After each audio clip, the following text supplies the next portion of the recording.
ঘুমের ঘরে একটা স্বপ্ন দেখেছিলে, বিচলিত হয়ে পড়েছিলে। কি স্বপ্ন? তুমি হঠাৎ দেখতে পেলে আসমানের চন্দ্র সূর্য জানো তুমি আবু বকর তোমার চাদরের ভিতরে যেন ঢুকে গেল। এরকম স্বপ্ন তুমি দেখেছো কি দেখো না বলো না? চমকে গেল, হুজুর আমি তো দেখেছি। ওরে আবু বকর রে, তুমি কোথায় স্বামী দেশে ছিলে, আমি কোথায় মক্কায় ছিলাম, তোমার স্বপ্নের ব্যাপারে আমি তো জানি না। তুমি কি কাউকে কি বলেছো নাকি তাও তো বলি নাই। তোমার এই স্বপ্নের ব্যাপারে কেউ জানে না। তোমার ওই মনের স্বপ্নের ব্যাপারে খবরটা যদি আমি নবী জেনে যাই, এটাই কি তোমার জন্য মুজিজা হতে পারে না? একবার জোরে বলি, মুজিজা হতে পারে না? এক কথা বলতে সিদ্ধি বলতে হুজুর আর কোনো কথা হবে না, আমি হাত করেছি, আপনি আমার হাত ধরে ঈমানের কলমাটা পড়িয়ে দেন। একবার জোরে বলি। নওজোয়ান যুবকেরা, ছেলেরা, বাচ্চারা, দিন যায় রাত আসে, রাত যায় দিন আসে, আল্লাহ নবী গোপনে গোপনে দ্বীনের দাওয়াত দিচ্ছিলেন। যুবকেরা কোরআনের দাওয়াত দিচ্ছিলেন নবী আমার। তবে দেখতে পাওয়া গেল ওই যে একবার ওহী নাযিল হয়ে গেল, আর ওহী আসে নাই। টানা 3 বছর ওহী আসা বন্ধ হয়ে গেল।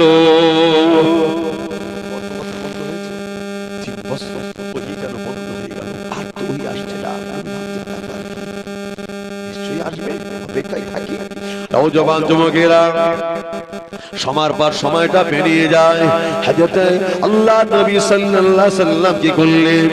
ও নওজোয়ান যুবকেরা, 3 বছর পরে আবার যখন প্রথম ওহীটা নাযিল হয়ে গেল, আল্লাহ পাক আয়াতে কারিমা নাযিল করে দিলেন। আল্লাহ নবীকে আয়াতে কারিমা নাযিল করে জানিয়ে দেয়, হাবিবি রে, তোমার উম্মতানি দেখে বলে দাও, 2 ওয়াক্তের নামাজ আমি আল্লাহ পাক ওদের জন্য ফরজ করেছি। আপাতত শুনে রাখো, একটি হলো সকালে 2 রাকাত নামাজ, আর একটি ওয়াক্ত হলো সন্ধ্যাবেলা 2 রাকাত নামাজ। 2 ওয়াক্তের নামাজ দিয়ে দিলাম। একবার দূরে বলেন, প্রথম এই 2 ওয়াক্তের নামাজ দিল। পরিপূর্ণ নামাজ এসেছে কোন জায়গা থেকে? রোজা এসেছে কোন জায়গা থেকে? মিরাজ রাসূল হচ্ছে না তো? মাশাআল্লাহ, তাকবীর দান, নারে তাকবীর, আরে জোরে দান না, নারে তাকবীর, মাশাআল্লাহ। উচ্চ আওয়াজে দরুদ শরীফ আল্লাহুম্মা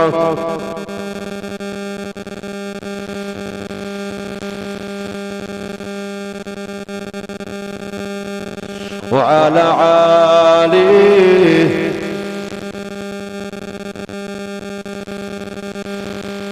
কাঁদে উম্মত, কাঁদে মুমিন, আরে কাঁদে মুমিনা, কাঁদে উম্মত, কাঁদে মুমিন, আরে কাঁদে মুমিনা। খালি ভুবন রইলা পরে, মোর নবী এলো না। কাঁদে উম্মত, কাঁদে মুমিন, আরে কাঁদে মুমিনা। আসবে না নবী আর ভুবনে, হবে না দেখা আর জীবনে। কাঁদে উম্মত, কাঁদে মুমিন, আর কাঁদে মুমিনা। আল্লাহুম্মা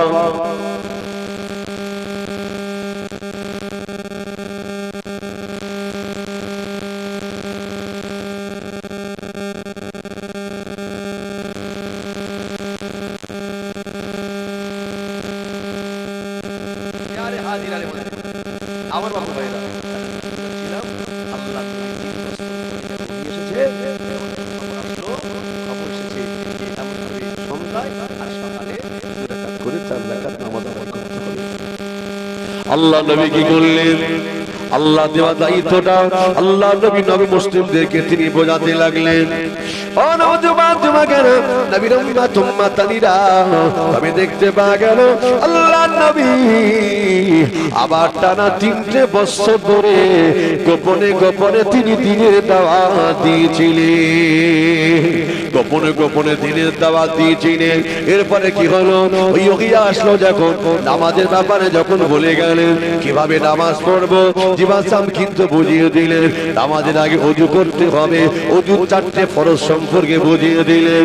ও জনেরা কিভাবে নামাজটা আদায় করবো, ওযু কিভাবে করতে হবে, হাতের কবজি বন্ধ ধুতে হবে প্রথমে, মুখমণ্ডলের পরে পানিটা মুখে দিয়ে গড়গড়া করে কুল্লি করে নাও, এরপর নাকে পানি দিয়ে দাও, মুখমণ্ডলটা ধুতে করো, হাতটা ধুতে করো, পাটা ধুয়ে নাও। যুবকেরা, যুবকেরা এইভাবে বলে দিয়ে গেলে শরীয়তের মাসলা হলো কি জানেন, যদি কোনো জায়গায় চুল পরিমাণ যদি শুকনো থাকে ওই বান্দার ওযু কিন্তু আর হবে না। শীতকালে আমাদের ওযুটা বাড়ে না কমে? শীতকাল আসলে ওযুটা কমে যায় কেন? আসল ওযু তো অনেকে চিন্তা করি মাগরিব চালাবার, মাগরিবের ওযুটা চালিয়ে দেবো, ওযু আছে পানি খুব ঠান্ডা, কিন্তু এখন গিজারের ব্যবস্থা আছে না নাই? সন্ধ্যা যদি হয় ওযু থাকবে না, যাবে চলে যাবে, এজন্য ওযু করতে হবে। আসসালাতু মিফতাহুল জান্নাহ, জান্নাতের চাবি হচ্ছে নামাজ, আর নামাজের চাবি হলো ওযু। একবার জোরে বলেন ও জওয়ানেরা, আল্লাহ নবী আমার কি করলেন? আল্লাহ বলে হাবিবরে প্রকাশ্যে দাওয়াত দাও। নবী আবার কি করলেন? সাবা পাহাড়ের নিকটে সবাইকে এবার ডাক দিলেন, ডেকে বললেন, হে মক্কাবাসীরা, ওরে আমার গোত্রের মানুষেরা, হে মক্কাবাসীরা শুনে রাখো, ওরে মক্কাবাসীরা রে, আমি নবী তো সাবা পাহাড়ের চূড়ায় দাঁড়িয়ে রয়েছি, এই পাহাড়ের পিছনে কি হয়, সামনে কি হয়, আমি নবী তো দেখতে পাচ্ছি।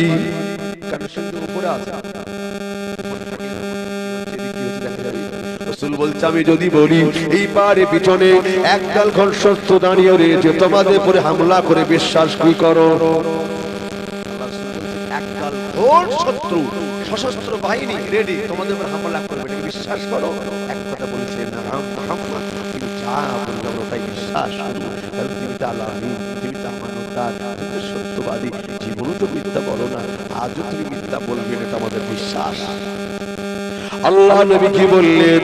কুল ইন্নামা আনা বাশারু, আল্লাহ পাক আমার নবীকে বলতে বলছে কুল মানে বলা, ইন্নামা আনা বাশারু, আমি তোমাদের মতো একজন মানুষ, কিন্তু না, ইউহা, আল্লাহ ওহী আমার প্রতি নাযিল হয়েছে, আন্নামা ইলাহুকুম ইলাহু ওয়াহিদ, হে মক্কাবাসীরা, আর আল্লাহ পাকে কাকা দ্বিতীয়, আল্লাহকে এক বলে মেনে নাও, বুত পূজা করো না, অগ্নি পূজা করো না, মশাল জ্বালাও না, ঘন্টা বাজেও না, শুনে রাখো, জোরে রাখো, এই কাজগুলো করলে জাহান্নামে যাবে। আমি যে রাস্তা দেখাচ্ছি কাজগুলো করলে আল্লাহর দয়ার জান্নাতে পৌঁছে যাবে। একটু জোরে হবে না?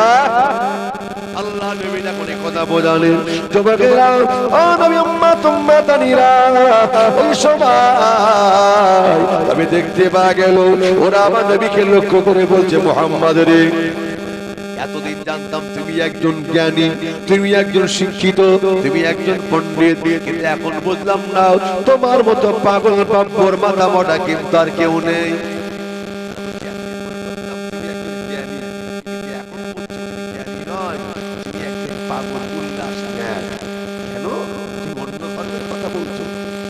আমরা যে কাজটা চিরজীবন করে আসছি, কেউ যদি এসে সেই কাজটাকে পরিবর্তন করতে পারে, আমার কি মনে হবে পাগল নাকি? স্বাভাবিক এটা। ও জওয়ানেরা, যুবকেরা, আল্লাহ নবী যখন বোঝালেন ওরা বুঝতে চাই না, পাল্টা নবীকে পাগল বলে আখ্যায়িত করলো, পাল্টা আমার নবীকে উল্লাস বলে আখ্যায়িত করলো, আল্লাহ নবীকে পাগল বলে তারা ভর্ৎসনা করতে লাগে। যুবকেরা, ও নবী উম্মাতানিরা, এই জায়গায় শেষ নয়।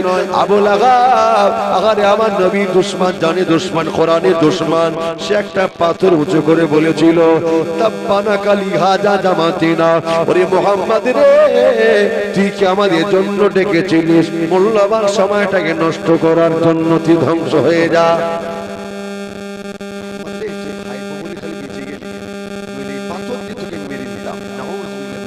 কেমন নবীকে মানে আল্লাহকে সহ্য করতে পারে? রাসূলুল্লাহ কাঁদছে, আল্লাহ নবী কাঁদতে লাগে, চোখ ভরা পানি, বুক ভরা বেদনা, আল্লাহ নবী কিন্তু কাঁদতে লাগে। কে নবীকে বোঝাবে? আল্লাহ নবী ছোট্ট একটা কুঠুরি ঘর রয়েছে, এই ঘরের ভিতরে আল্লাহ নবী প্রবেশ করে ডুকুরে ডুকুরে কাঁদছিলেন।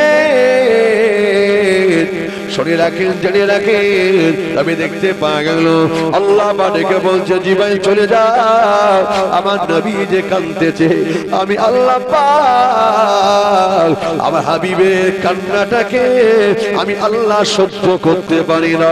চলে যাও, চলে যাও, চলে যাও, আমি আল্লাহ পাক আমার পক্ষ থেকে আমার নবীর কাছে সালাম খানা পৌঁছে দাও। জীবন চলে যাও, আমার নবীকে একটু সান্ত্বনা দাও। জীবন সাহেব নবী পাকে দৌড় ঘোড়ায়, আসসালাতু আসসালামু আলাইকা ইয়া রাসূলুল্লাহ, ইয়া হাবিবাল্লাহ, হুজুর বেয়াদবি মাফ করুন, বেয়াদবি ক্ষমা করুন, আমি কেন কাঁদতেছি? কাঁদবেন না, আল্লাহ পাক আপনার কান্না আমার আল্লাহ পাক নিজে সইতে পারেন। একবার জোরে বলি, আপনার কান্না আল্লাহ সহ্য করতে পারে না। আল্লাহ পাক আপনার জন্য তিনি সালাম পৌঁছে দিয়েছেন। কি দিয়েছেন? সালাম। আল্লাহ নবী চোখ ভরা পানি, বুক ভরা বেদনা, কাঁদতে কাঁদতে বলছেন, ইয়া আখি জিবরাইল, আল্লাহকে আর কিছু বলে পাঠিয়েছেন, ভাই একটু বলুন না। আল্লাহকে আর কি বলে পাঠালেন? জিবা সাহেবকে বলছে, ইয়া রাসূলুল্লাহ, ইয়া হাবিবাল্লাহ, হুজুর আপনি কাঁদবেন না, আমি কেন কাঁদতেছি? ওরা আপনাকে পাগল বলেছে তাই, উল্লার বলেছে তাই, ম্যাড বলেছে তাই, কিন্তু আল্লাহ পাকে বলছে, জিবা সাহেব চলে যাও, আমার নবীকে বুঝিয়ে বলে দাও, না না না, যারা আমার নবীকে পাগল বলেছে, আমি আল্লাহ বলছি আসলে তারাই হলো পাগল, আর ওই পাগলদের চিকিৎসক ডাক্তার হিসাবে আমি আল্লাহ আপনাকে নির্বাচন করেছি। একবার জোরে বলে। ভাই, কেউ যদি আমাকে এক টুকরা সোনা দেয় আর আমি যদি মূল্যহীন মনে করে, কোনো দাম নেই মনে করে যদি ফেলে দেই, তো আপনারা আমাকে কি বলবেন? পাগল বলবেন। জি, তো আল্লাহর নবী সোনার চেয়েও দাম বেশি না কম? অনেক অনেক গুণ বেশি, তাই না? আল্লাহ পাকের পরে যে নবীর স্থান। ও জোয়ানেরা, যুবকেরা, নবী আমার আল্লাহ পাক বুঝিয়ে দিল, হাবিবি রে, আমি আল্লাহ ওদের মাঝে তুমি রাহমাতুল লিল আলামিনকে পাঠিয়ে দিলাম। ওরা তোমাকে চিনতে পারে না, ওরা তোমাকে বুঝতে পারে না। হাবিব তুমি শুনে রাখো, হাবিবি রে, ওদের মাঝে আমি তুমি মুহাম্মদুর রাসূলুল্লাহ পাঠিয়ে দিলাম, ওরা তোমাকে চিনতে পারে না। পাগল আসলে তুমি নয়, ওরাই তো আসলে পাগল, আর ওই পাগলদের চিকিৎসক ডাক্তার আমি আল্লাহ আপনাকে বানিয়ে দিলাম। একবার জোরে বলে, আরো জোরে হবে না? ওদেরকে আমি আল্লাহ চিকিৎসা করার জন্য তো আপনাকে পাঠিয়েছি। ওরা তো পাগল, ভুলভাল বকতে পারে, ওদের কথা শুনে রাগ করলে কি হবে? আল্লাহ কিন্তু আবু লাহাব যে পাথর উঁচু করেছে আমাকে মারবে বলে, আল্লাহ ও যে আমাকে মারবে বলে পাথর তুলেছে সবার সম্মুখে, আমি নবী বড় ব্যথা পেয়েছি। আবু লাহাব চাচা ছিল না? হ্যাঁ ভাই, নিজের লোক ব্যথা দিলে কষ্ট বেশি লাগে না কম লাগে? নিজের লোক দিলে ব্যথা, ও জানে না অপরিচিত লোক বলেছে দু কথা বলতে পারে, কিন্তু নিজের লোক যদি ব্যথা দেয় কষ্ট বেশি লাগে। তাই আল্লাহ নবী বলছে, আল্লাহ রে, আমার চাচা আজকে আমাকে এই কথা বলতে পারলো, আমার চাচা পাথর উঁচু করেছে আমাকে মারবে, আমি এই দুঃখটা রাখবো কোথায়? আল্লাহ জানিয়ে দেয়, হাবিব তুমি চিন্তা করো না, জাবলা পাথর উঁচু করেছে তোমাকে মারবার জন্য। আল্লাহ পাক ওই আবু লাহাবের জন্য চরম পত্র আল্লাহর কোরআনে আয়াত পাঠিয়ে দিলেন। কোরআন শরীফের 30 নম্বর পারা, তাব্বাত ইয়াদা আবি লাহাবি ওয়া তাব্বা। ওরে আমার হাবিব রে, তাব্বাত ইয়াদা আবি লাহাবি ওয়া তাব্বা, মা আগনা আনহু মালুহু ওয়া মা কাসাব। আল্লাহ পাক নবীকে ডেকে জানিয়ে দেয়, হাবিব তুমি শুনে রেখে দাও, আবু লাহাব যে হাতে করে পাথর তুলেছে তোমাকে মারবার জন্য, হাবিব রে, আমি আল্লাহ পাক ওর জন্য তো চরম পত্র পাঠিয়ে দিলাম। শুনে রাখো, আবু লাহাবের ওই দুটো হস্তদায়কে আমি আল্লাহ ধ্বংস করে দেব। একবার জোরে বলে, আবু লাহাবের ধন সম্পত্তি কাজে আসবে না, আবু লাহাবের আওলাদ আওলাদ আওলাদ ধন সম্পত্তি অর্থ সম্পদ কাজে আসবে না। আমি আল্লাহ পাক ওকে নাস্তা নাবুদ করে আমি আল্লাহ পাক ছাড়বো। ও যুবকেরা, জওয়ানেরা, নবী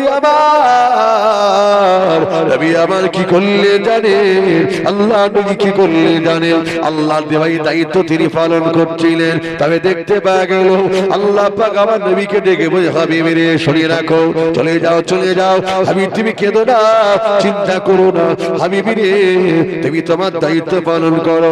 নবী আমার আল্লাহ দেয়া দায়িত্ব পালন করছিলেন। আরে নবী আমার আল্লাহ দেয়া দায়িত্ব তিনি পালন করছিলেন। আল্লাহ পাক আমার নবীকে দেখবে, হাবিব তুমি চিন্তা করো না, তুমি আমার দায়িত্ব খালি পালন করো, হেদায়েতের মালিক আমি আল্লাহ।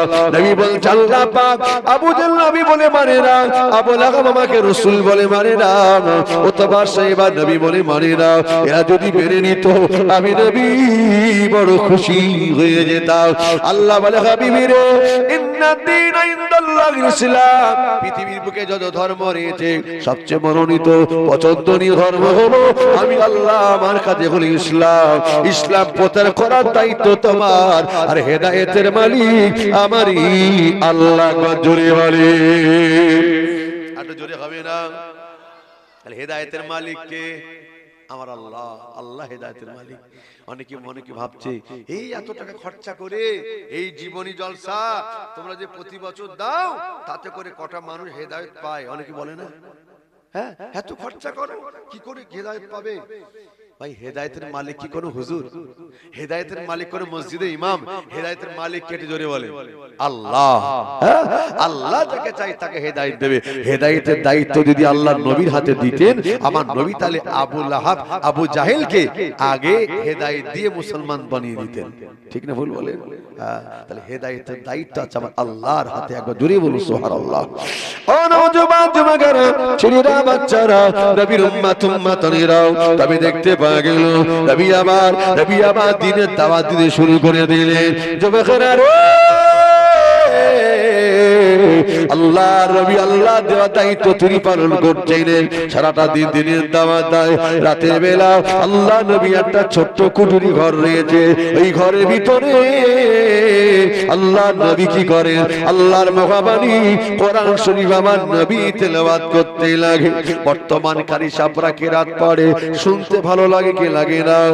আরে মক্কা শরীফের ইমাম কারি আব্দুর রহমান সুদাইস যখন কোরআন শরীফ পড়ে, যেন মনে হয় আল্লাহর মহাবাণী কোরআন শরীফটা যেন নাজিল হয়ে যাচ্ছে। ঠিক না ভুল বলে? তাই নয়, আবার বিশ্ব রেকর্ড করে চলে গেছে কারি আব্দুল বাসিত মিশরের বাসিন্দা। যখন কোরআন শরীফ তেলাওয়াত করতেন, তার হায়াতে জিন্দেগিতে মানুষ কোরআন শরীফ শুনে এরকম উলমাত হয়ে যেত, মানুষ দুলতো, আহা কি তেলাওয়াত। ও জওয়ানেরা, যুবকেরা, বর্তমান কারি সাহেবরা তেলাওয়াত করে, যদি এত ভালো লাগে তবে শুনে রাখে, কারি সাহেবদের তেলাওয়াত যদি এত ভালো লাগে, আমার নবী তেলাওয়াতটা না জানি কতই না ভালো ছিল। ঠিক না ভুল বলে? কারীদের তেলাওয়াত যদি এত ভালো লাগে, তা আমার নবীর তেলাওয়াতটা কতই না ভালো ছিল। নবী বাগের তেলাওয়াতটা ছিল মধুমাখা তেলাওয়াত। নবীর তেলাওয়াত আল্লাহ নবী যখন তেলাওয়াত করতেন, কিতাবে লেখা হলো আল্লাহ নবী যখন কোরআন শরীফ তেলাওয়াত করতেন, আমার নবী পাকের তেলাওয়াতটা শোনার জন্য কুফারে কোরআনে বালক বালিকারা, ইহুদি নাসারাদের ছেলে মেয়েরা আল্লাহ নবী ঘরের চারপাশে তারা দাঁড়িয়ে যেত। দাঁড়িয়ে দাঁড়িয়ে আমার নবী কোরআন শরীফের আওয়াজ কান পেতে তারা শুনত। একবার জোরে বলুন সুবহানাল্লাহ। কান পেতে শুনতো নবীর তেলাওয়াতের আওয়াজ। বর্তমান মুসলমানের ঘরে ছেলেরাও কোরআন শুনতে চায় না। ঠিক না ভুল বলেন? এদের কাছে ভালো লাগে না, কোরআন শুনতে ভালো লাগে না। ভাই, যে কোরআন শরীফে উর্দু আর কি কোনো কিতাব আছে? যদি বলুন না, কোরআন শরীফ যদি এক পাল্লা রাখা হয়, গোটা পৃথিবী যদি আরেক পাল্লায়, কোরআনের পাল্লাটা ভারী হয়ে যাবে। ও যুবকেরা, জওয়ানেরা, আল্লাহ নবী বললেন আলিফুন হরফুন, লামুন হরফুন, মিমুন হরফুন। আলিফ একটা হরফ, লাম একটা হরফ, মিম একটা হরফ। কেউ যদি একটা আলিফ পড়ে নেয়, চলতে ফিরতে উঠতে বসতে, আল্লাহ নবী বললেন 10টা সওয়াব বান্দা পেয়ে যাবে। আলিফ লাম মিম চলতে ফিরতে যদি কে বলে দেয়, আল্লাহ নবী বললেন 330টা সওয়াব আর এই বান্দা তাকদীরে নসিব হয়ে যাবে। একবার জোরে বলেন। ও নবীর উম্মত উম্মতানিরা, এইজন্য ছেলে মেয়েদের কোরআন শরীফ শিক্ষা দেওয়ার দরকার আছে না নাই? দেওয়ার দরকার আছে না নাই? আমরা শেখাই কাদের? মেয়েদের, ছেলেদের শেখাই না। কেন জানেন? আমাদের সমাজে একটা রোগ আছে, ওই দেখাশোনা হলে জিজ্ঞাসা করে, মা তুমি কোরআন জানো? ঠিক কিনা বলেন? আপনার দিকে হয় এটাই? জিজ্ঞাসা হয়? ছেলেদের তো জিজ্ঞাসা হয় না, জিজ্ঞাসা করে কাদের? মেয়েদের।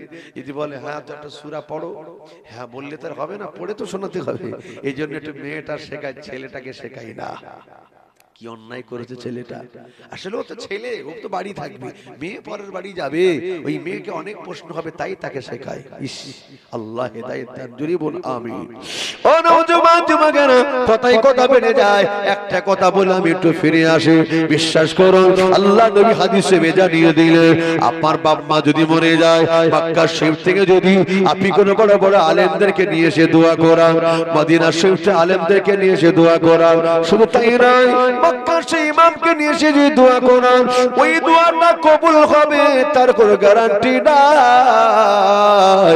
আপনি যদি আপনার বাচ্চা বাচ্চাদের কোরআনের শিক্ষা যদি দিয়ে যেতে পারেন, আল্লাহ নবী জানিয়ে দিলেন, ওই বাচ্চা বাচ্চারা কোরআন শরীফ তেলাওয়াত করে আপনাদের জন্য দোয়া করবে, আল্লাহ পাক তার বাপ মা দাদু দাদির কবরটা কোরআন তেলাওয়াতের সিলা আল্লাহ কবরটাকে নূর দিয়ে গুলজার করে দেবে। এটা জোরে হবে না? তাহলে ছেলে মেয়েদের কোরআন শিক্ষা দেওয়ার দরকার আছে না নাই? দিতে হবে না? ওদিকে একটু শেখান। এরা যে কাঁদবে, হ্যাঁ, এদের কান্না আল্লাহ তাআলা বেশি কবুল করবে। এইজন্য জানাজার ব্যাপারে, জানাজা মানে কি? দোয়া। জানাজার ব্যাপারে রাসূলুল্লাহ বলেছেন, যখন জানাজা হবে ওই সময় কি করো, তোমার দেখবে তার নিকটস্থ কেউ আলেম আছে কিনা, হাফেজ আছে কিনা। আলেম হাফেজ হওয়া এটা তাকদীরের ব্যাপার। আলেমের বাপ হওয়া, হাফেজের বাপ হওয়া এটা তাকদীরের ব্যাপার। কথা ঠিক না ভুল বলুন? কারণ তার নিকটস্থ যদি কেউ থাকে, তাকে দিয়ে জানাজার নামাজ পড়ালে এই দোয়াটা আল্লাহ বেশি বেশি কবুল করে, তার জন্য মাগফিরাত হয়ে যায়। একবার জোরে বলুন সুবহানাল্লাহ। ও নওজোয়ান যুবকেরা, কোরআনে অনেক মর্যাদা, কোরআনের মর্যাদা সম্পর্কে যদি বলি আমি, কোরআনের মর্যাদা সম্পর্কে যদি আমি বলতে যাই, তবে কিন্তু এদিকে আর ফিরতে পারবো না। তবে শুনে রাখেন, একটা কথা মাথায় রাখুন, আর একটা কথা বলে একটু ব্যাকে চলে আসি। আল্লাহ নবী বললেন, যে ব্যক্তি কোরআনে হাফেজ বেড়ে যাবে, কোন মহিলা হোক চাই পুরুষ, কোরআনে হাফেজ যদি বেড়ে যায়, ওই হাফেজ কোরআনের দিলটা কবরের ভিতরে পৌঁছবে না। একবার জোরে বলে, কিয়ামতের দিনে হাফেজ কোরআনের মাথায় নূরের তাজ পরানো হবে, তার বাপ মায়ের নূরের তাজটা পরানো হবে। এজন্য হাফেজ কোরআনের বাপ মা হওয়া, আরে তার বন্ধু বান্ধব হয়ে যাওয়া অনেক তাকদীরের ব্যাপার। হাফেজ কোরআনের বাপ মা যদি না হতে পারেন, কোরআন শরীফে হাফেজ কোরআনের বাপ মা যদি না হতে পারেন, আলেমে দ্বীনের যদি বাপ মা হতে পারে, মা বাপ মা যদি না হতে পারে, অন্তত নিকটস্থ বংশের যদি কেউ থাকে, অন্তত তাকে অন্তত পড়ান। যদি তা যদি না হয়, অন্তত পক্ষে হাফেজ কোরআন আলেম যদি থাকে, তাদের সঙ্গে মহব্বত রাখেন, ভালোবাসা রাখেন। কিয়ামতের দিনে আলেম হাফেজ যদি কোনো বন্ধু থাকে, আমার আল্লাহ পাক তার সিলায় নাজাত দিয়ে দিতে পারে। একবার জোরে বলে, আরো জোরে হবে না? নবী তেলাওয়াত করছেন আর শুনছে কারা? মক্কার বালক বালিকারা। এই দৃশ্যখানা দেখে এখন কানে খবর চলে গেল কার? আবু লাহাব, আবু জাহেল, উতবা, শাইবা, আবু সুফিয়ান। এরা সব কারা? আমার নবীর বন্ধু নাকি গো? আমার নবীর দুশমন, কোরআনের দুশমন, আল্লাহর দুশমন। কথা ঠিক না ভুল বলুন? ও নওজোয়ান যুবকেরা, ওদের একটা পার্টি অফিস ছিল, ওই পার্টি অফিসটার নাম হলো দারুন নাদওয়া। কি নাম? দারুন নাদওয়া। ওই পার্টি অফিসের ভিতরে আলোচনা করতে লাগে, শুনে রাখো, যে মুহাম্মদকে মিটিয়ে দেওয়ার চিন্তা করি, যে কোরআনকে মিটিয়ে দেওয়ার চিন্তা করি। আজ মুহাম্মদ ওই কোরআন শরীফটা তেলাওয়াত করে, আমাদের বাচ্চারা শুনতে যায়, আমাদের বড় ভয় হয় ওই বাচ্চারা হয়তো মুহাম্মদ দেখা দিয়ে ঈমানের কালমা পড়ে মুসলমান হয়তো হয়ে যাবে। কি করা যাবে? কি করা যাবে? জওয়ানেরা আওয়াজ তুলে দিল, ওরা একটা আওয়াজ ছেড়ে দিয়েছে। কি আওয়াজ জানে? হে মুসলমানেরা শুনে রাখো, হে মক্কার মানুষেরা, বালক বালিকারা, কুফফারে কুরাইশদের বালক বালিকারা, ইহুদি নাসারাদের ছেলে মেয়েরা, শুনে রাখো, জেনে রাখো, আজকে পর থেকে যদি মুহাম্মাদের কোরআন শুনতে যায় ওর কানে সীসা গলিয়ে ঢেলে দেওয়া হবে।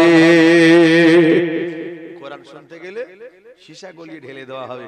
আর কেউ কেউ কোরআন শুনতে যাবে? তা কি সম্ভব? আর কেউ যেতে চাই না। তবে কিতাব এসে কেউ কিন্তু ঘুমাই নাই, সব অপেক্ষায় ইন্তজার ছিল কখন আল্লাহর নবী কোরআন পড়বে। তাই যখন আল্লাহর নবী কোরআন শরীফ পড়ছিলেন, বালক বালিকারা ওরা ঘরের দরজার পাশে জানলার পাশে কানটা লাগিয়ে ইন্তজার করছে, অপেক্ষা করছে আমার নবীর মধুমাকে কোরআন শুনবে বলে। একবার জোরে বলুন। যারা কোরআন শুনতে দেয়নি, কিতাব এসেছে আবু জাহেল, আবু লাহাব, উতবা, সাইবা, আবু সুফিয়ান, জানেন যারা কোরআন শুনতে দেয় নাই ওরা রাতে ঘুমাচ্ছে। অনেক কথা একটু হালকা করে বলে যাই, ওরা ঘুমাচ্ছে। আল্লাহ পাক বলছে, ওরে হাওয়া আমার নবীর মধুমাখা তেলাওয়াতের আওয়াজ একটু আবু জেহেলের কানে পৌঁছে দে। একবার জোরে বলুন। আবু জেহেলের কানে যেই পৌঁছে দিল, আবু জেহেল চুপকে গেল। আরে এ কি আওয়াজ? ঘুমটা ভেঙে গেল। জীবনে এমন সুরিত কণ্ঠ আমি কখনো শুনি না, এ তো মধুমাখা আওয়াজ।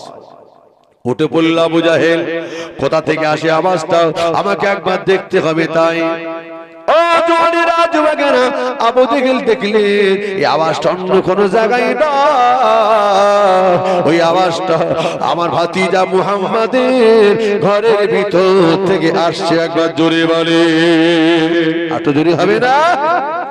আওয়াজটা আসতে করছে কে? আল্লাহ নবীর ঘরের ভিতর দিয়ে। আবু জাহেল বলছে, দূর থেকে যদি এত ভালো লাগে, কাছাকাছি গেলে আরো ভালো লাগবে কি লাগবে না?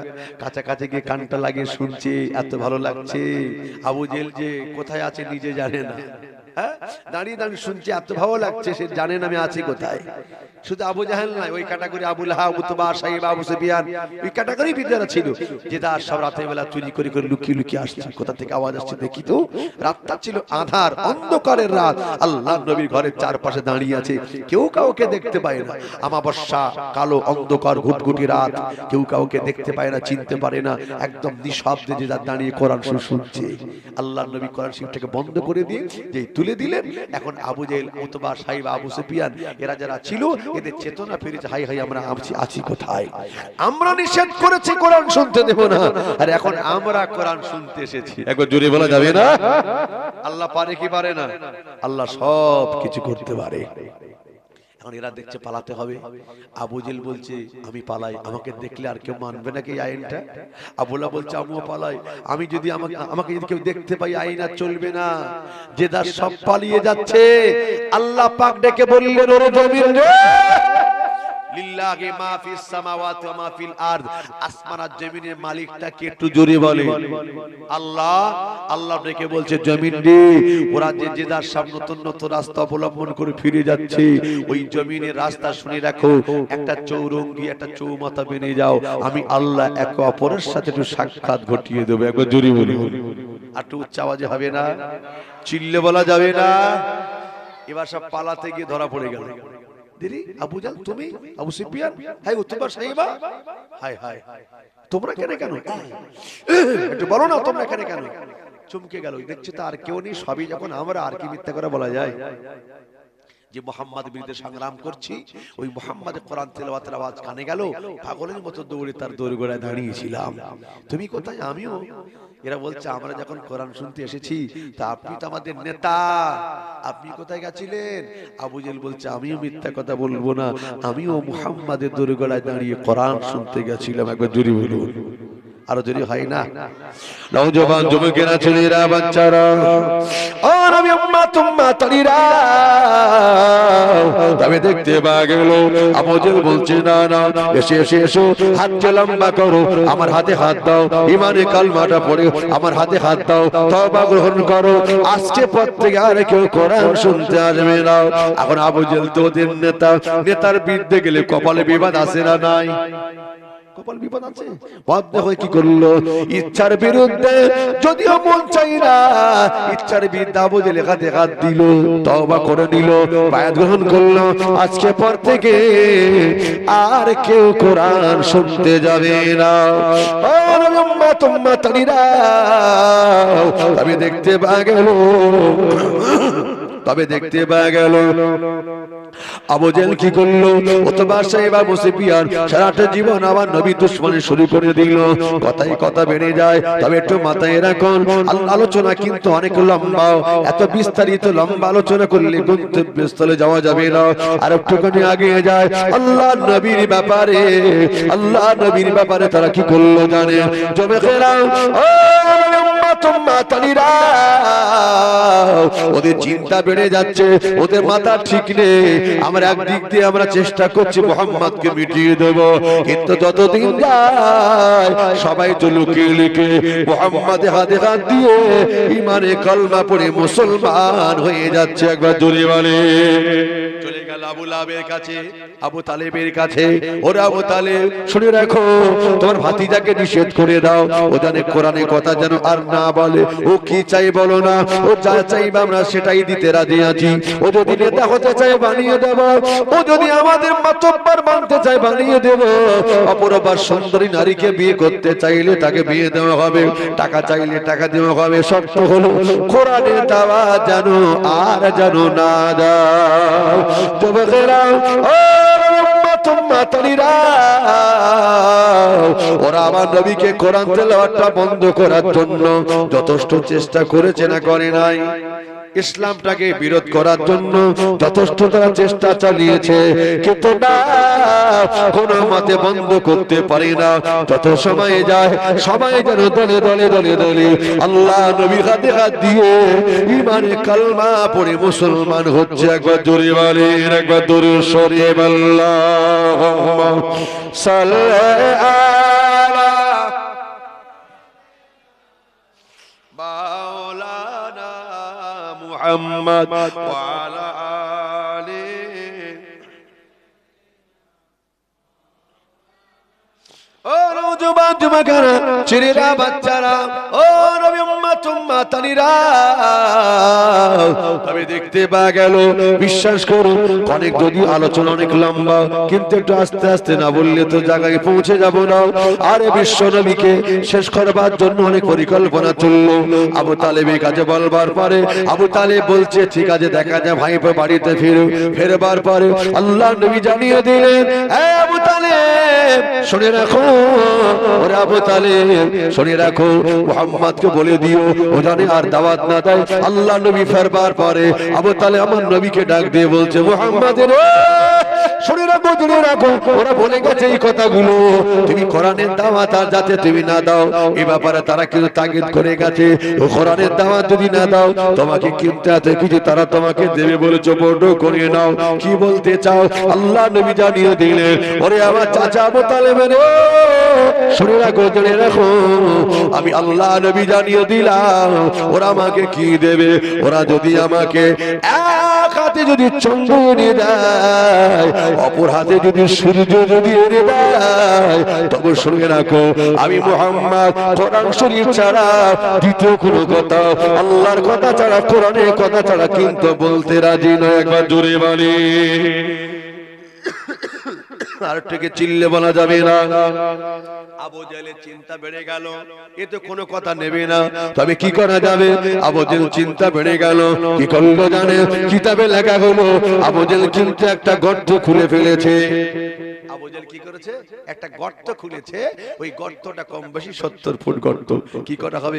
ওই গর্তের ভিতরে আল্লাহর নবীকে ফেলা হবে। রাতের শেষ ভাগে সে যখন ইবাদত করতে যাবে তখন কি করবে? তাকে গর্তের মধ্যে ফেলে দেওয়া হবে। চিন্তা পরিকল্পনা করে নিল, চিন্তা করে নিল, সিদ্ধান্ত হয়ে গেল। গর্তটা তৈরি করবার পরে ওই গর্তের উপরে পাটকাঠি দিয়ে কচু পাতা বিছিয়ে দিলেন। তখন আল্লাহ নবী কাঁদতে পার হবে। আবু লাহাব সৈন্যগণকে বলে দিল, তোমরা একটুখানি লক্ষ্য রাখো, এই না পরে বাড়ির দিকে রওনা হয়ে যায়। রাতের আধারে সময় যদি পার হয় তবে দেখতে পাওয়া গেল না না না, আল্লাহ নবী তিনি ঘর থেকে পার হয়ে আসবেন। আবু জেহেল মাঝে মাঝে একটু চলে যায়, আবার আসে, আবার যায়, একটু দেখতে থাকে, দেখতে কি করা যায়। তখন মুহাম্মদ গর্তে পড়বে, এটাই আমাদের অপেক্ষা। রাতের শেষ ভাগে এসেছে, সবাই সবাই যখন ঘুমিয়ে গেল, আল্লাহ নবী গর্তে বেরিয়ে পড়েছে। নবী আমার গটি গটি আগে যাচ্ছিলেন, আল্লাহ পাকে জানিয়ে দেয়, ওরে আমার জিবরাইল রে, আমি আল্লাহ তোমাকে কি জন্য বলেছি, জীবন চলে যাও, চলে যাও, চলে যাও, চলে যাও, তোমার ওই নূরের টানাটাকে নিয়ে আরে এই গর্তের মুখে বিছিয়ে দাও। আমার নবী গর্তে পড়ে যাবে, আমি আল্লাহ চাই না। আরে যখন গর্তের মুখে বিছিয়ে দেওয়া হলো, আবু জেহেল তিনি অপেক্ষা ইন্তজারে রয়েছে কখন মুহাম্মদ গর্তে পড়বে। কিন্তু আল্লাহ নবী যখন ওই গর্তের উপর দিকে আসবে, আল্লাহ ইস্তেগফার করে জিবরাইলকে পাঠিয়ে গর্তের উপর ডানা বিছিয়ে দিলে দেখতে পাওয়া গেল আল্লাহর নবী টুকটুক করে কদম তুলে নবী আবার জিবাসামের ডানার উপর দিয়ে পা দিয়ে হেঁটে চলে গেলে আল্লাহ ইস্তেগফার করে আমার নবীকে ইবাদতের জন্য পাঠিয়েছিলেন। একবার জোরে বলে। আরে দেখে আবু জেহেল মনে করছে কি ব্যাপার, এখনো পর্যন্ত মুহাম্মদ কি গর্তে পড়েনি, একটু আগে যাইতো। কিতাব এসেছে যখন আগে গিয়ে গর্তের মুখে দাঁড়িয়েছে, দাঁড়াবার পরে দেখতে পাওয়া গেল আল্লাহ বলছে জিবরাইল এর চেয়ে মক্কম সুযোগ আর পাওয়া যাবে না, যাও। আবু জেহেলের পিছনে একটা মারো লাথি, হ্যাঁ জিবাসাম লাথি মেরেছে, হুড়মুড় করে ওর গর্তে নিজে পড়েছে। গর্তের মধ্যে পড়ে খুঁজছে মুহাম্মদ কই, আমার নবী কি ওখানে আছে? আল্লাহ আমার নবীকে ইস্তেগফার করে পাঠিয়ে দিয়েছে, আর ও বেটা গর্তের মধ্যে খুঁজছে মুহাম্মদ কই। গর্তে যার খোঁড়া গর্তে সেই পড়েছে, গর্তের মধ্যে খুঁজছে রাসূলুল্লাহ কই, মুহাম্মদ কই। তবে দেখতে পাওয়া গেল আল্লাহ পাক একটা বোর্ড লিখে দিল, চলে যাও, এই বোর্ডটাকে নিয়ে গর্তের মুখে একবার টাঙিয়ে দাও। কি লেখা আছে তাতে? যত দূরই দেখি না কেন আবু জেহেল হাত পর্যন্ত পৌঁছাবে না, যত দূরই নামাক আবু জেহেল হাত পর্যন্ত পৌঁছাবে না, যা। বোর্ডটা জিবাসাম টাঙিয়ে দিয়েছে, এবার অত দড়ি নামানো হয়। এবার সবাই বুঝে গেল আবু জেহেল পড়ে গেছে গর্তে, ওকে দেখো গর্ত থেকে তুলতে হবে, দড়ি নামানো হয়। আল্লাহ পাকের হুকুম হয়ে গেল আবু জেহেল পায়ের মাটিটা আবু জেহেলকে এমন করে জমিনের তলদেশের দিকে আগিয়ে নিয়ে যাচ্ছে, আবু জেহেল গর্ত থেকে উঠতে পারে না। ও জওয়ানেরা যুবকেরা, না। আবু জেহেল দেখলো যখন সকাল হচ্ছে, গর্তের মধ্যে তো আলো প্রবেশ করার কথা, কিন্তু আলো তো দূরে যা, এই গর্তের ভিতরে আমি যখন বিপদগ্রস্ত হয়ে গেলাম, আমার বাঁচার কোনো আশা নাই, চারিদিকের মাটির অবস্থা ভালো নাই, যদি একবার ধস নেমে যায় আমি আবু জেহেল গর্তের মধ্যে আমি মারা যাব, কি করা যাবে? ও জওয়ানেরা, আবু জেহেল চিন্তায় পড়ে গেল, এই গর্ত থেকে যদি বাঁচাতে হয় একমাত্র আমার ভাতিজা মুহাম্মদ ছাড়া কেউ বাঁচাতে পারবে না। একবার জোরে বলে, একমাত্র মুহাম্মদ ছাড়া কেউ বাঁচাতে পারবে না। আজ চিরজীবন যদি আপনি আমার সঙ্গে দুশমনি করেন আর বিপদে পড়লে যদি আপনি আমাকে ডাকেন, আমি কি যাব? হ্যাঁ, আমি বলি আমি কি ভাববো, বেটা অনেক জ্বালিয়েছিস আমার, আজ তুই বিপদে পড়েছে, এই দিনটা আমার দেখবার ছিল। কিন্তু রাসূল বলছে না, বিপদে পড়লে হ্যাঁ হিন্দু মুসলমান জাতির বিচার করো না, তাকে সাহায্য করো। কে বলেছেন? আল্লাহর নবী। একবার জোরে বলুন সুবহানাল্লাহ। ও নওজওয়ান যুবকেরা, আল্লাহ নবীকে খবর দিলেন, নবী আবার তিনি গুটি গুটি এগিয়ে গেলেন। কোথায় চলে গেলেন? আল্লাহ নবী গিয়ে ওই গর্তের মুখে গিয়ে দাঁড়িয়ে যায়, ডাক দিয়ে বলছে আবু জেহেল রে, তুমি আজকে গর্তের মধ্যে কেন? বল ভাতিজা আমার লজ্জা তুই দিস না, তুমি গর্তের মধ্যে কেন? তোমার এখানে থাকার কথা নয়, তুই আমাকে লজ্জা দিস না। ওরে ভাতিজা রে,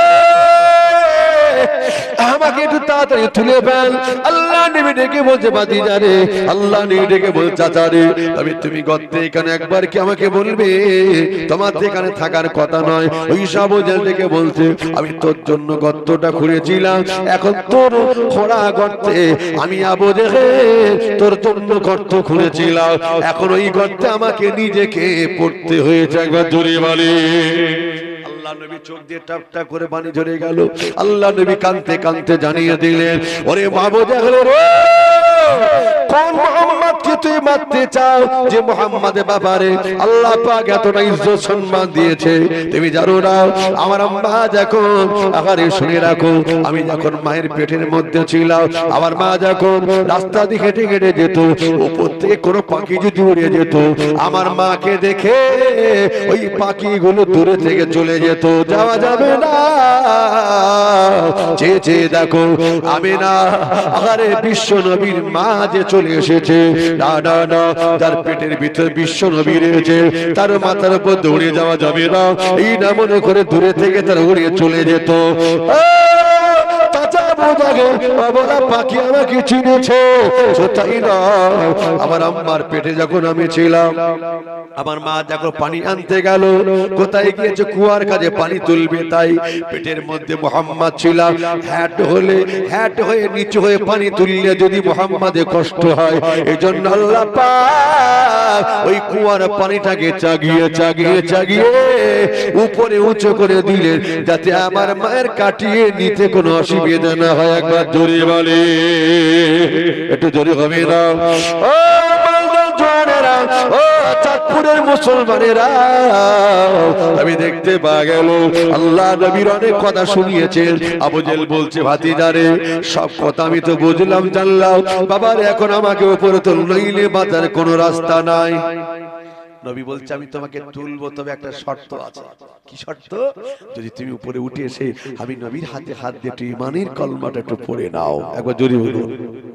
হ্যাঁ যদি তুমি কি করো আমার হাতে হাত দিয়ে মানে কলমাটা পড়ে নাও চাচা এখন দেখছে অবস্থা খুব ভালো না চারিদিকের মাটির অবস্থা খুব ভালো না এখন যদি আমরা না বলি এখন যদি আমি না বলে দেই তাহলে কি উপায় হবে তাহলে আর কি বাঁচার আশা আছে আর তো বাঁচার আশা নাই আবু জেল বলছে ভাতিজারে চিন্তা করিস না দিগন্তের মধ্যে দড়িটা নামিয়ে দে বাবা আমাকে একটু তুলে ফেল না না না না আল্লাহ নবী বললে দড়ি লাগাতে হবে না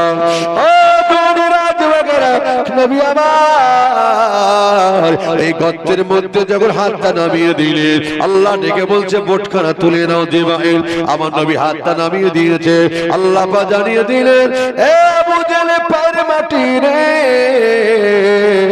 আমার নবী হাত বাড়িয়ে দিয়েছে আমি নবী হাতকে বিজুরি করতে রাজি নয় আবু জেল পায়ের মাটি রে আবু জেলকে চাগিয়ে চাগিয়ে চাগিয়ে আমার নবীর সঙ্গে মোলাকাত করিয়ে দাও একবার জোরে বলে একবার হাতে হাত লাগিয়ে দাও হাত লাগিয়ে দিয়েছে রাসূল তুলে ফেললেন চাচা এবার তাহলে একটু কলমা পড়ে নাও ডেকে বলতে ভাতিজা রে আমি এতদিন মনে করতাম তুই একটা ছোটখাটো জাদুকর এখন আমি বুঝলাম তুই একটা বড় একটা জাদুকর বলুন নাউজুবিল্লাহ ভাই নবী কি জাদুকর আল্লাহু আকবার আল্লাহু আকবার ও নওজওয়ান যুবকেরা ছেলেরা বাচ্চারা ও উম্মাতুম্মাতানিরা যত সময় যায় তত আমার নবীর ইজ্জত বাড়ে না কমছে যেটা বলুন বেড়ে যাচ্ছে আবু জেলদের চিন্তা বেড়ে গেল কি করা যাবে আর জানে কেউ কলমা না পড়তে পারে এর জন্য একটা ডিসিশন নেওয়া দরকার আছে না নাই আর জানে কেউ কলমা না পড়ে এর জন্য একটা সিদ্ধান্ত নিতে হবে কি হবে না তাই কি সিদ্ধান্ত তারা নিল জানেন শোনো যারা নবমুসলিম হচ্ছে ওদেরকে ধরো উপযুক্ত শাস্তি দাও কিতাবে লাগা বললো যুবকেরা ও উম্মাতুম্মাতানিরা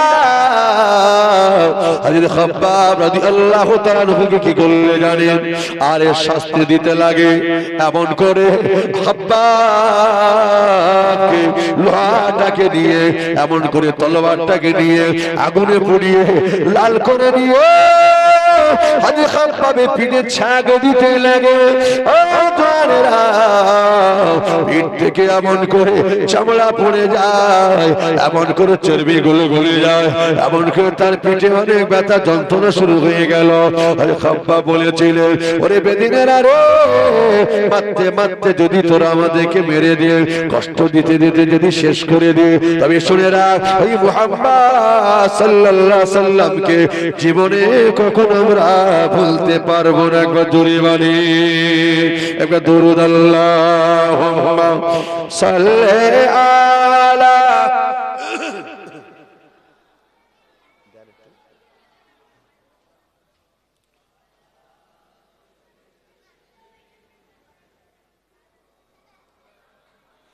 একটু দুরূদ শরীফ আল্লাহুম্মা সাল্লি আলা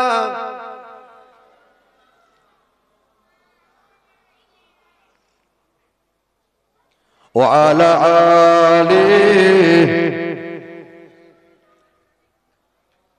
জন্ম আমার নবীর যুগে হলে কেমন হতো, জন্ম আমার নবীর যুগে হলে কেমন হতো। তো নয়নে রাসূল পাক দেখিলে কেমন হতো, তো নয়নে রাসূল পাক দেখিলে কেমন হতো। জন্ম আমার নবীর যুগে হলে কেমন হতো। আল্লাহুম্মা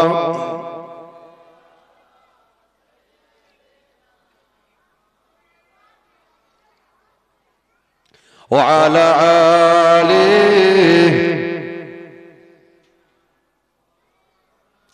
আসিত বেশে হযরতে বেলালের মধুর আযান, আসিত বেশে হযরতে বেলালের মধুর আযান। যে আযানে ছিল এমন গুণ মুগ্ধ রহমান, দয়ার নবীর পিছে নামাজ পড়লে কেমন হতো, দয়ার নবীর পিছে নামাজ পড়লে কেমন হতো। আল্লাহুম্মা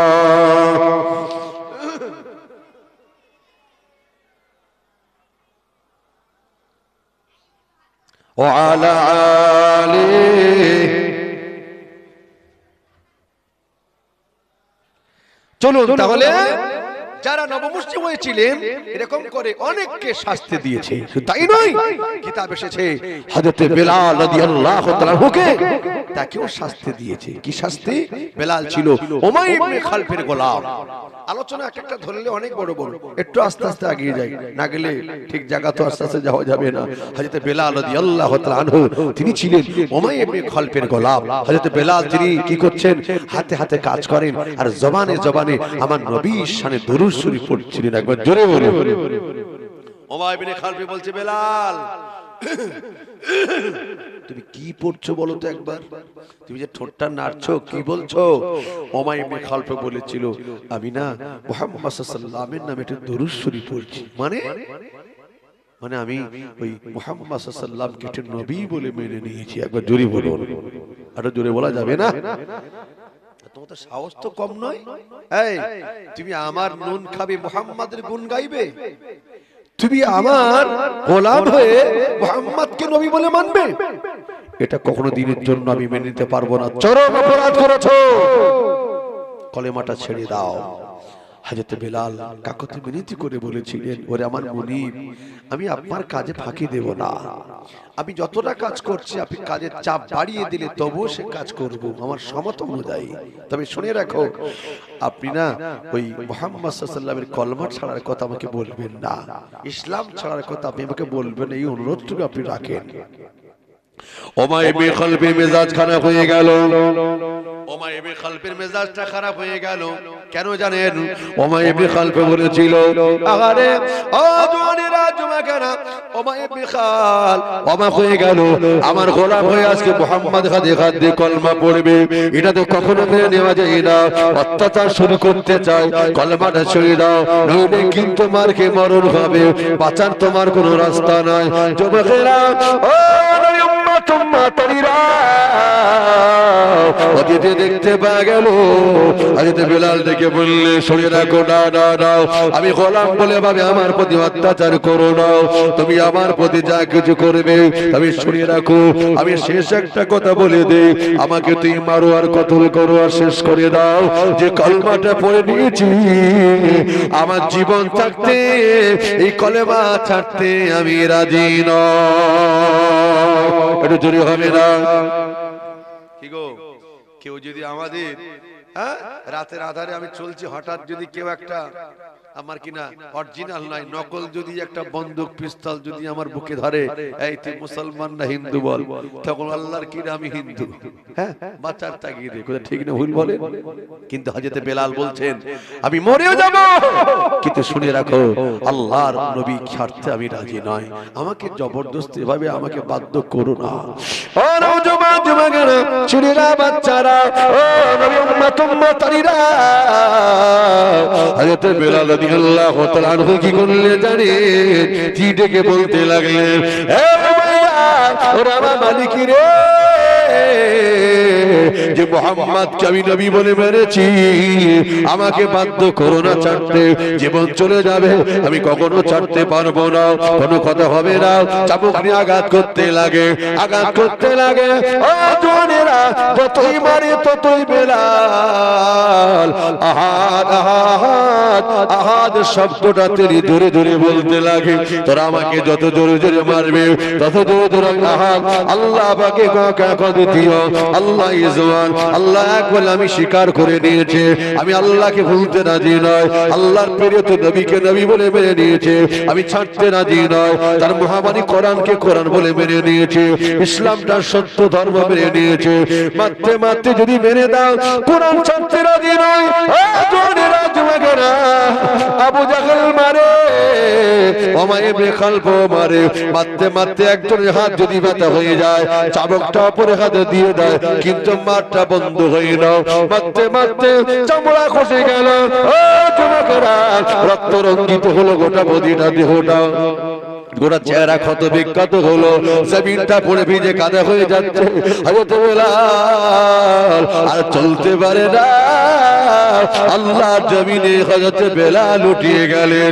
যুবকেরা রে, ও উম্মত উম্মতানিরা, হযরত বেলাল জমিনে পড়ে লুটিয়ে গেলেন, আর গোড়াগড়ি গোড়াগড়ি যায়, তবুও কিন্তু মাঠটা বন্ধ হয়ে না।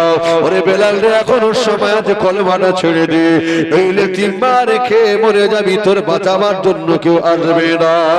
হযরত বেলাল জমিনে গোড়ায় গড়ি দিয়ে বলেছিলেন, হে উমাইয়া বিকাল, ওরে আমার মালিক রে, তুমি যদি আমাকে এভাবে মারতে মারতে যদি জমিন আমাকে মেরে দাও, আমার শেষ নিঃশ্বাসটা ত্যাগ করা পর্যন্ত আল্লাহর নবীকে ভুলতে রাজি না।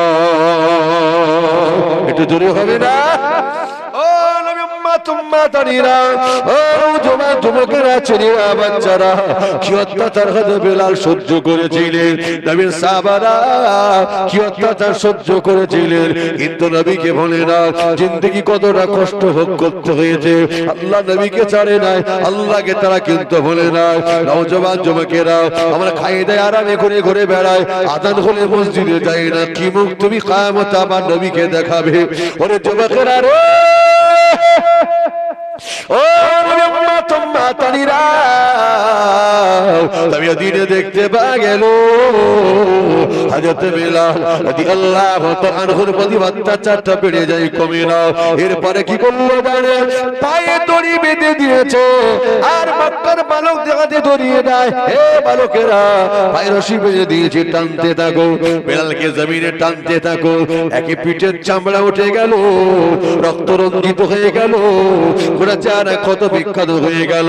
এরপরে জমিনে উত্তপ্ত বালির উপরে টানতে থাকে, যে বালির উপরে খালি পায়ে দাঁড়ানো যায় না, খালি পাতে ঘোরা যায় না গো। নওজওয়ানেরা, ও যুবকেরা, তরুণীরা, খালি পায়ে হাঁটা যায় না, চলা যায় না, তবে দেখতে পাওয়া যায় উত্তপ্ত বালির উপরে হযরত বেলাল ক্ষত বিক্ষত দেহটাকে নিয়ে টানতে লাগে। হযরত বেলাল যত কষ্ট হয় আহাদ আহাদ শব্দ উচ্চারণ করে। ও যুবকেরা, জওয়ানেরা, তাই নাই গো, তাই না। আমি দেখতে পাওয়া গেল কখনো কখনো হযরত বেলাল বুকের উপরে পাথরটা চাপিয়ে দিয়েছিলেন, এ বেলাল কালেমা ছেড়ে দে, নইলে তোর প্রাণ নাশ করে দেওয়া হবে। হযরত বেলাল অক্সিজেনটা যেন বন্ধ হয়ে যায়, জানটা যায় আর আসে, প্রাণটা যেন যায় আর আসে, এরা মনে করে মরে গেল, পাথরটা নামিয়ে নেয়, আবার দেখছে বেলালের এখনো পর্যন্ত অক্সিজেনটা জারি আছে। তবে কেন টানতে টানতে উমাইয়ার কাছে পৌঁছে বলে দাও, হে মাইয়া সারাটা দিন ধরে কষ্ট দিয়েছি ওই বেলাল তার মুহাম্মদ নবীকে সে ভুলতে চায় না। একবার জোরে বলে, আরো জোরে হবে না? এরকম অত্যাচারিত আমরা হয়েছি, এর কিঞ্চিত পরিমাণ হয়েছে আমরা হইনি। ইসলামের মর্যাদার জন্য আমাদের কাছে পূর্ণাঙ্গ ভাবে নাই। যারা কষ্ট করে ইসলাম পেয়েছে মর্যাদা তো তারাই দিয়েছে। কথা ঠিক না ভুল বলে? ও যুবকরা, ছেলেরা, বাচ্চারা, হযরত বেলাল রাদিয়াল্লাহু তাআলা আনহু ওরে কি করলে জানেন? না থাকতে পারেন না, তিনি অস্থির হয়ে গেলেন, ছটফট করতে লাগেন। পানি তৃষ্ণায় ছটফট করতে লাগে, ছাতিটা যেন ফেটে যায়। রাতে বেলা আটকে রাখা হলো তাকে, পানি দাও পানি দাও। আরে হুঁশ ফিরে বলছে একটু পানি দাও, ডেকে বলছে শুনে রাখো বেলাল, পানি না, তুমি যা চাইবে তোমাকে দেওয়া হবে, কলেমা শুনে দাও। আরে বেলাল বলেছিল আমি যদি অবস্থায় পানির তৃষ্ণায় যদি অত্যাচারিত হয়ে যদি মারা যায়, একবারের জন্য আল্লাহ নবীকে ভুলতে রাজি নয়। আমি দেখতে পাওয়া গেল এইভাবে অত্যাচার চলতে লাগে। হযরত আবু বকর সিদ্দিকের কানে খবর চলে গেল। সিদ্দিক আকবর আবু বকর সিদ্দিক রাদিয়াল্লাহু তাআলা আনহু ও জানেরা কি করলো জানে? হযরত আবু বকর সিদ্দিক রাদিয়াল্লাহু তাআলা আনহু কি করলো জানে? আর তিনি সহ্য করেন না, কাঁদতে কাঁদতে পাগলের মতো দৌড়ে চলে গেলেন, পাগলের মতো চলে গেলেন। হে মাইয়া দাঁড়িয়ে যাও, অত্যাচার করো না করো না করো না, ও তো মরে যাবে। তোমরা এইভাবে যেভাবে অত্যাচার করছো, শুনে রাখো যত টাকা দিয়ে কিনেছো তার চেয়ে অধিক টাকা আমি আবু বকর দিয়ে দিলাম। এক কাজ করো, হযরত বেলালকে আমি আবু বকরের কাছে বিক্রি করে দাও, যত টাকা লাগে দেবো দিয়ে দাও। তুই যে টাকাতে কিনেছো ওর থেকে বেশি টাকা চাইলে দিয়ে দেবো। এরা দেখছে এ মার খেয়ে মরতে মরতে মরে যাবে, এর আর মেরে লাভ নাই, যা এ দরকার নেই, যখন দিয়ে দিলাম। আবু বকরকে বিক্রি করে দিল। আবু বকর সিদ্দিক রাদিয়াল্লাহু তাআলা আনহু কি করলেন জানেন? হযরত বেলালকে সঙ্গে করে নিয়ে, আরে চলতে পারে না, উঠতে পারে না, হাঁটতে পারে না, বড় কষ্ট করে নিয়ে গেলেন। হযরত আবু বকর সিদ্দিক বাড়িকে নিয়ে গিয়ে নিজের হাতে সেবা করতে লাগে, ট্রিটমেন্ট করতে লাগে, নিজের হাতে ট্রিটমেন্ট করতে লাগে, সেবা করতে লাগে। ও জওয়ানেরা, যুবকেরা, নিজের হাতে ট্রিটমেন্ট সেবা করে নিয়ে অবশেষে দেখতে পাওয়া গেল বেলাল সুস্থ হয়ে গেলেন। ওই সময় ডেকে বললেন, ও আবু বকর, ও নবী সাহাবা আবু বকর রে, আমি বেলাল জানতে চাই, আজ তো আমার মালিকটা চেঞ্জ হয়ে গেল। এতদিন ছিল উমাইয়া, এখন আবু বকর আপনি আমার মালিক হয়ে গেলেন। আমি একজন মুসলমানের ঘরে এসেছি, এটা আমি বড় সন্তুষ্ট হয়ে গেলাম। ওরে আবু বকর রে, ওরে আমার মনিবের মালিক রে, তুমি আমাকে যা খুশি দিয়ে কাজটা করিয়ে নিও, তবে একটা সত্য হলো অন্তত দিনে একটা আল্লাহ নবীর নুরানি চেহারাটাকে একটা বার দেখতে দিও। একবার জোরে বলে, জোরে হবে না? আবু বকর সিদ্দিক ডেকে বলেছিলেন, ওরে বেলাল রে, শুনে রাখো, জেনে রাখো, ও বেলাল তুমি শুনে রাখো, বেলাল তুমি জেনে রাখো, দাদা বেলাল তুমি একবার শুনে রাখো না, আমি তোমাকে কিনেছি, আমার বাড়ি মাইন্দার চাকর গোলামের জন্য কিনি নাই, আমি আমার ব্যক্তিগত কাজের জন্য কিনি নাই। মুসলমান বিপদে পড়লে সাহায্য করা তার জন্য অজীব, এই বিপদে পড়ে গেছো, তোমার সাহায্য করবার জন্য আমি যতটুকু পেরেছি আগিয়ে গেছে। ওরে বেলাল রে, আজ থেকে তুমি কারো গোলাম নও, আজ থেকে তুমি কারো মাইন্দার চাকর নয়, আজ থেকে আমি আবু বকর তোমাকে আজাদ করে দিলাম। একটু জোরে হবে না? ও নওজোয়ান যুবকেরা, হযরত বেলাল রাদিয়াল্লাহু তাআলা আনহু কি করলেন জানেন? না, হযরত বেলাল অন্য কোন জায়গায় গেলেন না। হযরত বেলাল রাদিয়াল্লাহু তাআলা আনহু আল্লাহ নবীর দরবার সেই মদিনা মসজিদ হাজির হয়ে যায়। আল্লাহ নবীকে লক্ষ্য করে সালাম দাও, আসসালাতু আসসালামু আলাইকা ইয়া রাসূলুল্লাহ হাবিবাল্লাহ। আমার নবীকে সালাম দিলে আমার নবী সালাম ভাবে জবাব দিয়ে হযরত বেলালের দিকে তাকিয়ে নবী আমার থরথর করে কেঁদে যারে যা। আল্লাহ নবী কাঁদছে, হযরত বেলালও কাঁদছে, আল্লাহ নবীও কাঁদছে, হযরত বেলালও কাঁদতে লাগে। তবে দেখতে ভাগো আল্লাহ নবী ডেকে বলছে, বাবা বেলাল রে, উমাইয়া বড় নিষ্ঠুর, তোমার প্রতি অনেক অত্যাচার করেছে, আমি নবীকে নবী বলে মেনে নেওয়ার কারণে তুমি শুনে রাখো, ও বেলাল রে, তোমাকে অত্যাচার করেছে, তোমার শরীরে ব্যথা লেগেছে, আমি নবী ব্যথা আমার দিলেতে লেগেছে। বাবা বেলাল রে, তুমি যে অত্যাচারিত হয়েছো, আমি নবীকে বলো নাই, কোরআনকে বলো নাই, আল্লাহকে ভুলে যাও না, এর জন্য আল্লাহ পাক এনাম পুরস্কার তার দয়ার জান্নাত আল্লাহ তোমাকে দিয়ে দেবে। একটু জোরে হবে না?